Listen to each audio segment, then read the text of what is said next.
Hello साथीहरु, welcome my first vlog. तपाईहरु हुनुहुन्छ यति बेला दीपसेश्वर मेलामा।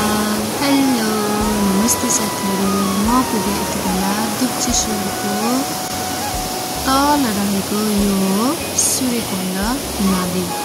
यो चाहिँ 108 कुण्ड मध्येको सूर्यकुण्ड एक पर्छ। अनि यसपछि दीपसेश्वर मेलाको भेटहरू तपाईलाई थोरै सानो क्लिप गरिरहेको छु। त्यहाँ चाहिँ आज पूजाको लागि गइरहेको थिएँ, सो तपाईहरूलाई सानो देखाइरहेको छु मेरो मिनी भ्लग। अनि म चाहिँ सानो गाडीमा गएको साथीहरूसँग, अनि एकैचोटि म डाइरेक्ट माथि पुगिसकेपछि तपाईहरूलाई म गरिराखेको छु।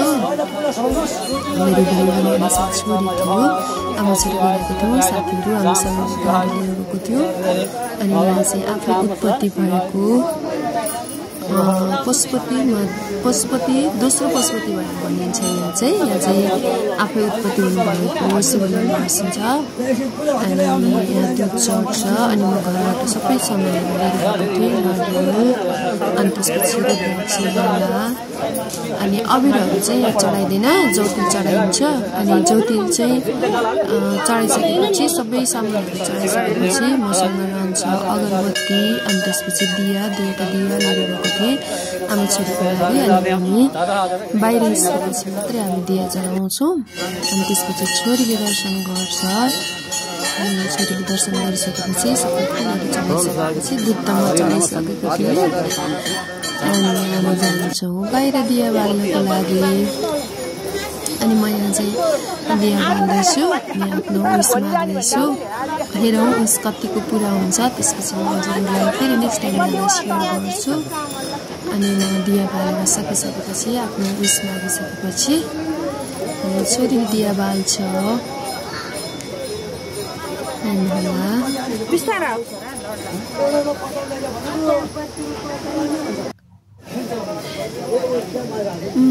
अनि छोरीले दिया बाल्छ। छोरीले दिया बालिसकेपछि हामी एकैचोटि तल झर्छौँ। अनि तल चाहिँ खास हामी पूजा लाउनुको लागि गएको हो, साथीहरू म मिलेर। अनि साथीको चाहिँ भाकल थियो खासमा, अनि उसको पुरा भइसकेपछि अनि हामी लाखपट्टि जलाउनुको लागि गइरहेको थियौँ। उसँगै म पनि पूजा लाउन भनेर गएको थिएँ आफ्नो सानो उस राखेर। अब हेरौँ उस त कतिको पुरा हुन्छ। भन्छन् त्यहाँको किंवदन्ती अनुसार चाहिँ दोस्रो पशुपति हो। अनि यहाँ चाहिँ आफै उत्पत्ति हुनुभएको शिवलिङ्ग हो, एकदमै ठुलो भनौँ न पहरामा हुन्छ क्या उहाँ चाहिँ। अनि त्यहाँ चाहिँ पहिला लहरामा झुन्डेर जाने गर्थ्यो अरे, अनि बिस्तारै अहिले डेभलप हुँदै गएको छ। अनि हामी झर्छौँ एकैचोटि तल। अनि तल झरिसकेपछि हेर्नुहोस् कति अप्ठ्यारो छ त्यहाँ चाहिँ, तर सजिलो बनाएको छ अहिले। अनि हामी पूजाको तयारी गर्छौँ, पूजाको लागि बस्छौँ। अनि यता बत्ती पनि मिलाइँदैछ, उता पूजाको सामान पनि हामी सुरु गर्दैछौँ। अनि हामी सुरुमा चाहिँ रुद्री पूजा गर्छौँ, अनि ग्रहहरू कटाउँछौँ, सबै गर्छौँ। अनि त्यो भइसकेपछि अनि हामी बत्ती जलाउनुको लागि खास हामी माथि गएको थियौँ। बत्ती जलाउन माथि पुग्नु पर्दो रहेछ। त्यो भिडियो चाहिँ मैले लिन पाएन, छोरी तलै थियो, माथि आउन जान पनि गाह्रो हुने। अनि माथि गएर दिया बालेर लिएर चाहिँ यहाँ आएर हामी लाखबत्ती बालेका थियौँ। अनि त्यही चाहिँ हामी पूजा गर्दैछौँ। हेर्नु होला, यो चाहिँ साउन्ड सबै राखिदिएको छु मैले, हामी कसरी पूजा गरिरहेको थियौँ, के गरिरहेको थियौँ भनेर। पहिलोपटक म चाहिँ यसरी भिडियो बनाउँदैछु, हजुरहरूलाई कस्तो लाग्छ हेर्नु होला। अनि प्रतिक्रिया पनि दिन नभुल्नु होला। म चाहिँ घरबाट सबै तयार भएरै गएको थिएँ आफ्नो लागि पूजा गर्नको लागि। हामी 2वटा पण्डित पनि जानुभएको थियो, हामी सँगसँगै माथि पनि जानुभयो। अनि तल पूजामा पनि हुनुहुन्छ। पूजा गर्ने ठाउँ चाहिँ तल, अनि दर्शन गर्ने ठाउँ चाहिँ माथि हो।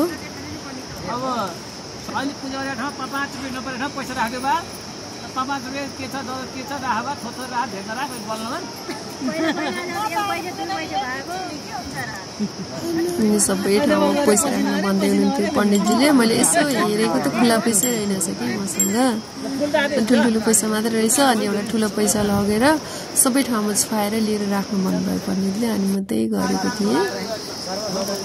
साथीले त सबै ठाउँमा राख्दै हुनुहुन्छ। अनि त्यसपछि हामीले लाखबत्ती पनि बालिसकेका थियौँ। त्यो भिडियो क्लिप चाहिँ रहेनछ मसँग। सो लाखबत्ती बालिसकेपछि केही बत्तीहरू थियो मसँग, त्यो चाहिँ घर परिवारको सुख शान्तिको लागि बालेर छुट्टै मैले पूजा गरेको थिएँ। अनि त्यही पूजा गर्दैछु। अनि यो पूजा गरिसकेपछि अनि अर्को बत्ती पनि छ मसँग, त्यो जलाउँछु। अनि त्यो जलाइसकेपछि लगेर 5वटै त्यो पालामा राख्छु म चाहिँ त्यहाँ, किनकि लाखबत्ती थियो। सो यहाँ चाहिँ त्यो आमाले यस्तो ल्याङ गर्नुभयो मलाई, सबै बत्ती किन जलाएको भन्दै। त्यहाँ मैले आफ्नो बत्ती जलाइरहेको थिएँ, त्यो आमालाई थाहा थिएन कि बुढाबुढीको बानी त्यस्तै हुन्छ नि त। म बोल्छु उहाँलाई चाहिँ के भन्छु होइन भन्छु, अनि त्यसपछि मात्र शान्त हुनुहुन्छ। ल्याङ गरिरहेको मलाई चाहिँ त्यो आमाले खै के हो। पण्डितहरू फेरि यस्तो केयर गर्नुभएको थियो मेरो। सबै पूजाहरू एकदमै राम्रो भइरहेको थियो। यति टाढा गएर यति राम्रो पूजा गर्न पाउँदा कस्तो आनन्द आउँदो रहेछ कि। हजुरहरूलाई नै जान मन लाग्यो भने यस्तै गरेर जान सक्नुहुन्छ आफ्नो पण्डितहरू लिएर। हुनु त त्यहाँ मेन पुजारी पनि हुनुहुन्छ, तर उहाँले त्यति टाइम दिन पाउनु हुँदैन। सो यहाँबाट पुजारी लिएर जानुभयो भने एकदमै सजिलो। त्यहाँ गएर तल कन्ट्याक्ट गर्ने अनि आफ्नो ठाउँ लिने, अनि ठाउँ लिइसकेपछि आफ्नो पूजा गर्न पाइन्छ। आफूलाई चाहिएको सामानहरू पनि कोही कोही छुट्टीको सामानहरू हामी त्यहाँबाट लिएका थियौँ। जुन समिति हुनुहुन्छ त्यहाँ कुरा गरेर ल्याएको थियो। एकदमै राम्रो हुनुहुन्छ त्यहाँको मान्छेहरू, हामीलाई गर्ने रेस्पोन्स एकदमै राम्रो हुन्छ। यसरी चाहिँ मैले रकबत्तीहरू जलाएर अब चाहिँ त्यहाँ 5वटै पालामा राखिदिन्छु पण्डितहरूले भनेअनुसार। लाखबत्ती त पक्कै पनि हजुरहरूले बाल्नु भएको छ, हजुरहरूलाई थाहा छ। किनकि मैले सानो भिडियो बनाएँ हजुरहरूको लागि। थाहा छैन हजुरहरूलाई भनेर होइन कि आफ्नो सेयर गरेको मैले चाहिँ। यसरी चाहिँ बत्ती राखिदिन्छु। अनि त्यहाँ चाहिँ जाल घुमाउन लागिदिनुहुन्छ पण्डितहरूले। अनि म जाल घुमाउँछु। यस्तो आनन्द आउँछ नि त्यहाँ गएर पूजा गर्न पाउँदा। त्यहाँ घाम चाहिँ नलाग्ने कि, पहिलो कुरा चाहिँ गुप्तेश्वरमा घामै नलाग्ने। उता घाम लाग्छ, त्यहाँ मेन मन्दिरमा चाहिँ घामै नलाग्दिने कि। चिसो ठाउँ चाहिँ अब यसपछि जाँदा चाहिँ लास्टै चिसो हुन्छ। आफ्नो केयर गरेर जानु होला। चिसोमा हिँडिराखेको भएर होला एकदम खुट्टा दुखिरहेको छ अहिले पनि मलाई। 4-5 दिन भइसक्यो। त्यसपछि मात्र राखिरहेको छु। यसपछि चाहिँ अब हाम्रो होम सुरु हुन्छ। होम पूजा गर्छौँ हामी।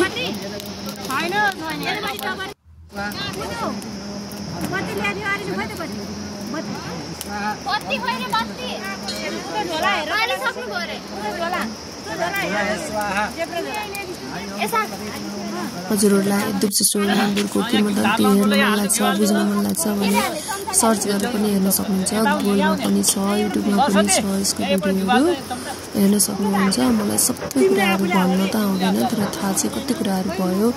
त्यहाँ गइसकेपछि मेरो सेकेन्ड टाइम भयो चाहिँ। फर्स्ट टाइम दर्शन गर्न गएको थिएँ, सेकेन्ड टाइम चाहिँ पूजा भयो। अब थर्ड टाइम पनि सायदै अब यो उयस पुरा भयो भने पूजा गर्ने गइन्छ होला के हुन्छ। मैले त्यहाँ भाक्कलै त मैले राखेको छैन, सायदै म आउँछु पूजाको लागि भनेर भनेको छु। दर्शन अथवा पूजा भगवान्लाई धेरै आस्था देखाउनु हुँदैन। सो आज हाम्रो चाहिँ स्वाहा चल्छ यहाँ चाहिँ होममा। सो यो होम गर्दा चाहिँ 108 पटक स्वाहा स्वाहा बोल्नु पर्ने। अनि के को पूजा हुँदो रहेछ कि यहाँ चाहिँ होम गर्दाखेरि। मजा आयो पूजा गर्दा मलाई। बेला बेलामा यस्तो पूजा लाउनु पर्छ।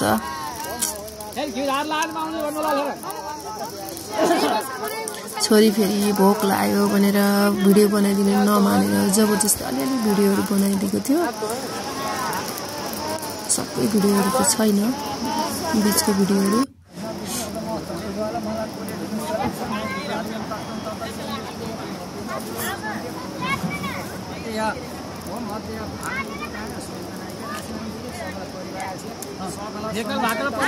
लगभग हाम्रो चाहिँ अब पूजा सकिँदैछ, हामी सकिँदैछ।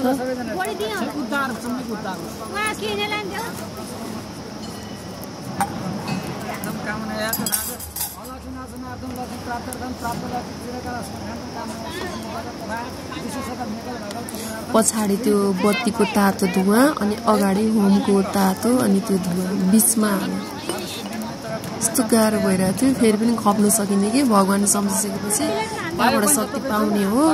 घर आएपछि मात्रै गाह्रो हुने कि भगवानको काखमा रहन्जेल उहाँलाई सम्झिन्जेल चाहिँ जति गाह्रो भए पनि तर बिर्सिने।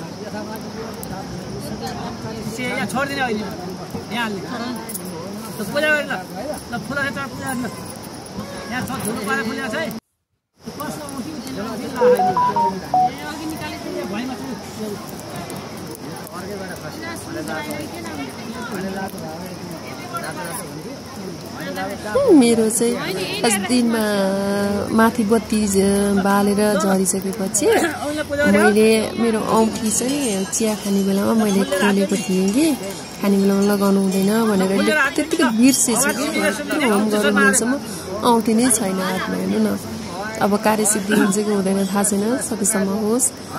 अनि फेरि पछि खोजेर लगाएँ मैले त्यो औँठी, फेरि आफू पूजा सुरु गरेँ। मेरो तन मन धन यति बेला चाहिँ काहीँ छैन, अलि भगवान दुप्चेश्वर महादेव।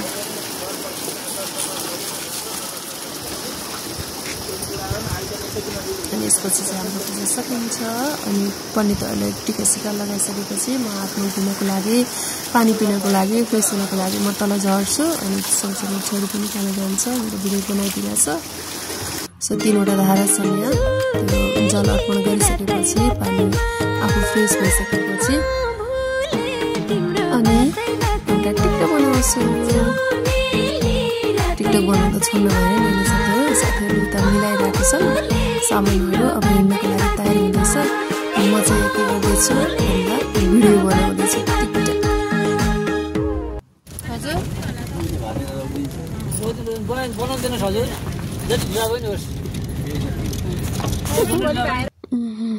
त्यसपछि हामी त्यहाँदेखि हिँड्छौँ। हिँडिरहेको भिडियो पनि मैले बनाइरहेको छु नि, साँझ पनि भइसकेको थियो, गाह्रो पनि भइसकेको थियो। अनि बाटोमा आउँदै गर्दा एउटा भिडियो बनाएको। अनि त्यहाँको एउटा फोटो। अनि यो सबै भ्याइसकेपछि होला अनि हामी त्यहाँबाट हिँड्छौँ।